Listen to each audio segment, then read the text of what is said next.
ਠੰਡ ਦੇ ਆ ਦਿਨ 80ਾਂ ਤੋਂ ਡੱਬੀਆਂ ਨੇ ਉਮਰਾਂ ਅੱਜ ਕਿੰਨੇ ਦਿਨ ਹੋ ਗਏ ਬਾਰਡਰਾਂ ਤੇ ਬੈਠਿਆਂ ਨੂੰ ਤੈਨੂੰ ਭੋਰਾ ਖਿਆਲ ਨਹੀਂ ਚੁੱਪ ਸੀ ਚੁੱਪਿਆਂ ਚੁੱਪ ਰਵਾਂਗੇ ਉਹ ਦਬਕਾ ਝੱਲਿਆ ਨਹੀਂ ਅਸੀਂ ਸਿਕੰਦਰ ਵਰਗੇ ਦਾ ਤੇਰਾ ਝੱਲਾਂਗੇ ਜੇ ਸਾਡੀਆਂ ਜ਼ਮੀਨਾਂ ਖੋਏਗੀ ਆ ਤੇਰਾ Delhi ਮੱਲਾਂਗੇ Good evening, I'm Dawd Army. This is Yeah Right News on Yeah Right TV.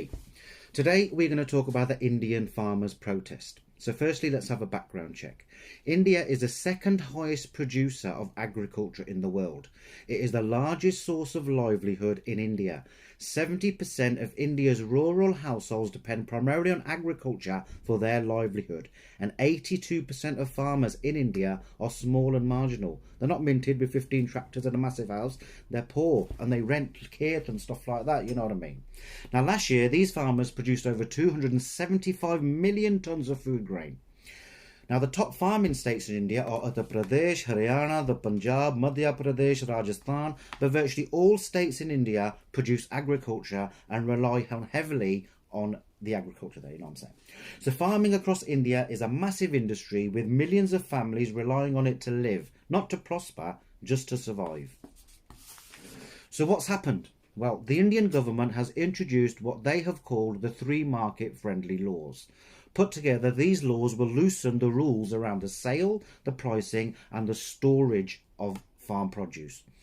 Rules that have protected Indian farmers for decades.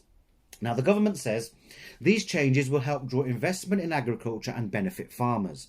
The aim of these government reforms is to make farmers prosperous, Prime Minister Modi said at the annual meeting of the Indian Chamber of Commerce and Industry.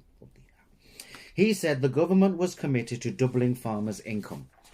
Now, the farmers say deregulating crop pricing will reduce their earnings by dismantling the system that guarantees them a specific price and leave them vulnerable to large private companies.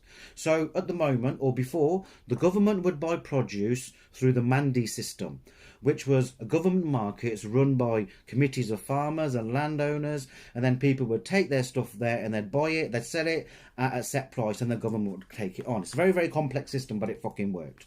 The new system basically says, grow it, sell it, where you can, whatever price you can get, otherwise you can fucking do one.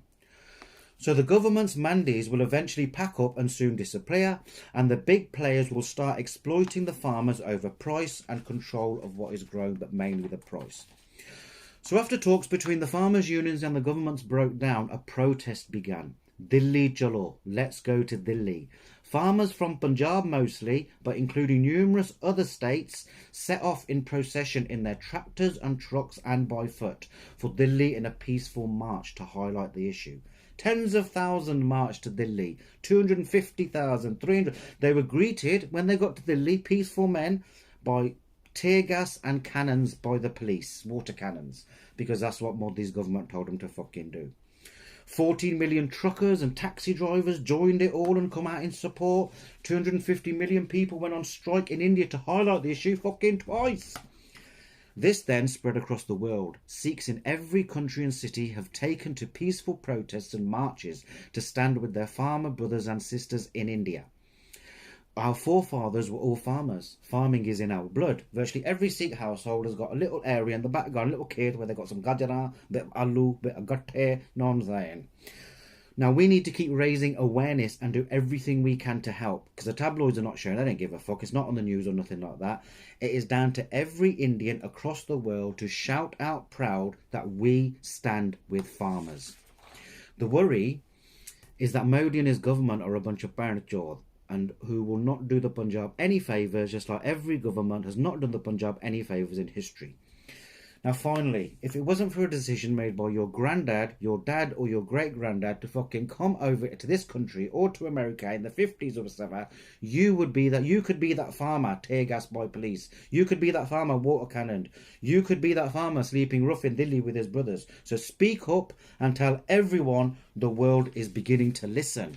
I'm Dawd Army. This is Yeah Right News on Yeah Right TV. Sade kheta bech rab vasda.